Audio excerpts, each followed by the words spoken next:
kapalaran. At sa anumang laro, laging may nagwawagi at may nabibigo. Lalo na sa larangan ng pag-ibig, kung saan madalas tayong makipagpaligsahan. Sa bawat paglingap na iukol natin, ay naghahangad tayo na mahalin pabalik.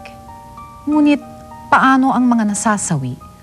Ang mga walang nagmamahal?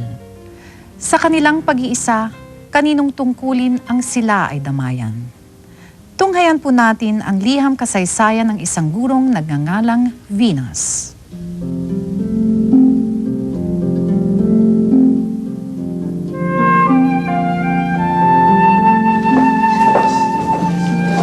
Bah, okay ah. Itong klase ah. Isa mo na kung gato. Okay lang kayo? Parang ngayon lang nakita ng paro-paro ah. Wow, Jessie, ang ganda. Ito pa rin hobby mo? Parang yung babi mo. Di ba bakla yan? Alam mo ikaw, kahit kailan talaga, asar ka eh. Pare, alam mo kasi ganito. Meron akong tito. Ganyan din ang hobby niya. Kaya lang ano.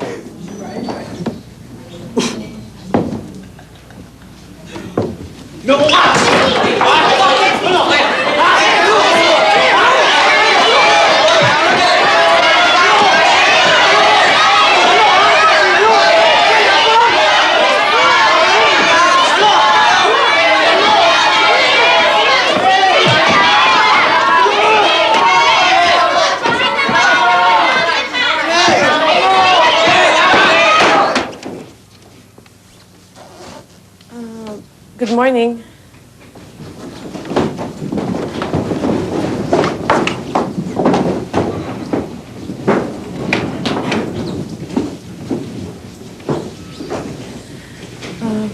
Magandang umaga. Ang pangalan ko ay Venus Ilagan. Pwedeng kumuha kayo ng 1/4 sheet of paper at sulat niyo yung pangalan niyo. Ipasa niyo sa akin. Okay? Ito yung tamang spelling ng pangalan ko.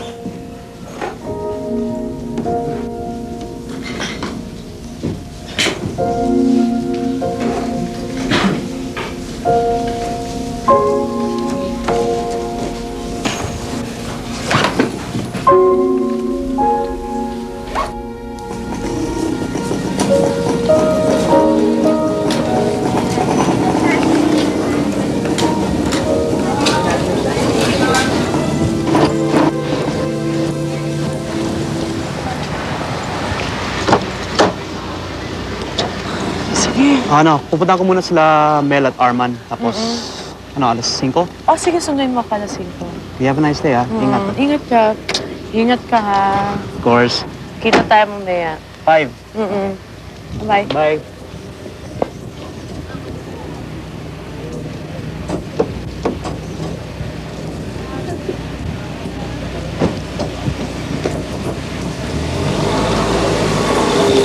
Ma'am. Oh, ay. Teka. Jason. Ma'am, Jessie po. Pasensya ka na. Bago pa lang kasi tayo eh. Makakalimutin pa ako. Ma'am, ako nga po dapat humingi ng pasensya sa inyo eh. Sorry po talaga sa nangyari kahapon. Okay lang yan. Basta wag mo nang uulitin, ha? Ma'am, promise po. Hindi ko na po ulitin. Ma'am, para sa inyo po. Ano to? Naku, Kasi... gumastos ka pa. Bigay mo na lang to sa nanay mo. Matutuwa pa yon. Hindi po. Kasi ma'am, sa tingin ko po kung ibang teacher po kayo, baka po dinala niyo na kami sa principal. Teka. Na paano naman to? Siguro tinuloy niyo yung away niyo kahapon nung pagkatapos ng eskwela, no? Hindi po ma'am. At tara po, pasok na po tayo. Daling ko na po yung gamit niyo. O, sige. Salamat. Oh. Dear Charo, 23 taong gulang ako nang una akong magturo sa isang mataas na paaralan dito sa aming lalawigan. Sa unang araw pa lang ng pagtuturo ko, napansin ko agad ang isa kong estudyante. Ang binatilyong si Jessie. Kung tutuusin sa maliit na agwat namin ng edad, ay maaari ko siyang ituring na kabarkada o nakababatang kapatid. Mabait si Jessie, magalang, masipag. Sa unang buwan pa lang ng aming pagkakakilala, naging malapit na siya sa akin. Pero ni minsan, hindi ko inakalang ang pagiging malapit namin ay maaaring sumira sa kanya.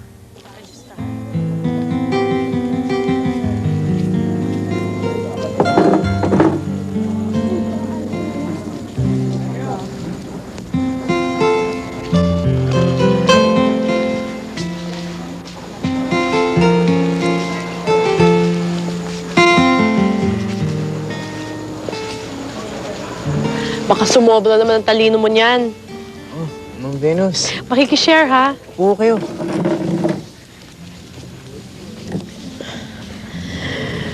Ayokong kumain sa faculty, eh. Mga matatanda na yung mga tao doon. Oh, ba't nag-iisa ka? Wala ka bang kabarkada? Ito. Tsaka mga paru-paro. Di ba nakakalungkot yan? Tahimik. Pero hindi naman humalungkot. Sa katunayan ngu niyan mas okay pang mga kasama tong mga to eh. Kasi pag may kaibigan ka, minsan naawayin ka pa nila. Naku, para kang lolo ko kung magsalita. Teka, yan lang ang lunch mo? Opo. Kasi hindi naman po ako gutom eh. Alam mo, Jessie, magkakasakit ka niyan. Magkaka-ulcer ka niya, masama yun. Alagaan mo yung sarili mo. Halika, hati tayo. Total, hindi naman ako masyadong gutom. Tsaka, hindi ko naman mauubos to eh. Hati tayo. Tignan hati. Hindi ma'am.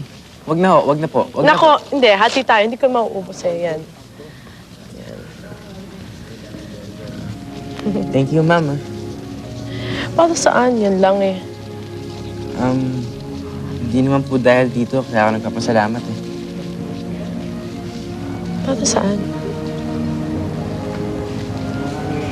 Dahil po mabait kayo sa akin. Kumain ka na. Kumain ka na. Alam ko, gutom ka.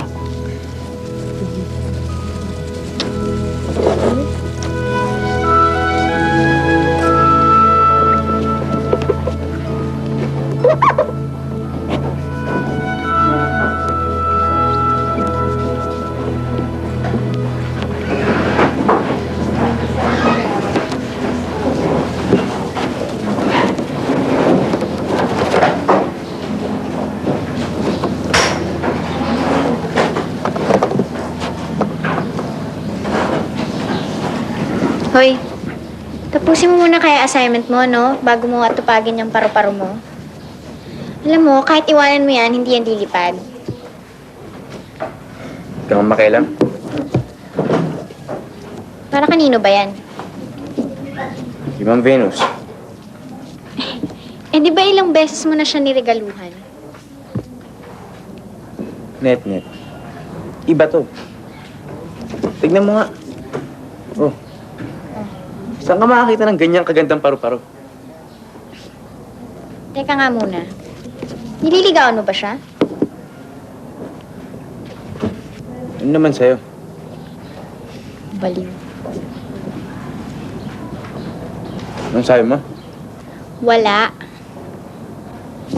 Ngipit may sinabi ka eh. Jessie, ano ba? Nasasaktan ako! Shh! Hip 1.